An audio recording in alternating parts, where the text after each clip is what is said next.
En pleine période de tension énergétique, l'Europe est toujours en quête d'alternatives au gaz russe et en de telles circonstances, l'Europe est amenée à soutenir, voire à encourager l'accord sur le nucléaire iranien dans les plus brefs délais.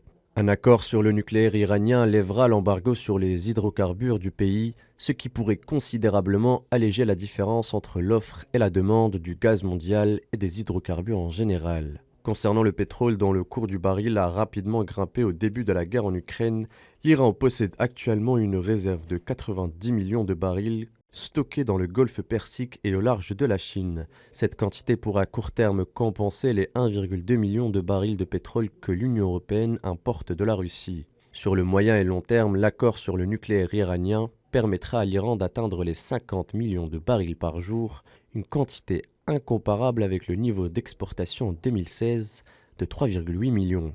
Les 50 millions de barils iraniens adouciraient la facture énergétique de l'Union européenne qui depuis 5 mois se retrouve dans une situation inconfortable, obligée de financer l'offensive russe malgré elle.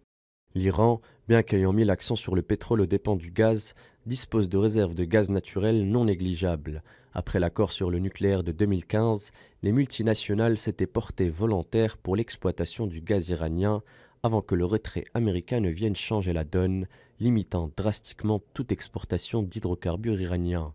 Ainsi, un nouvel accord pourrait redistribuer les cartes, permettant à l'Iran de sortir de son isolement économique et pourrait faire perdre à la Russie un levier de pression considérable.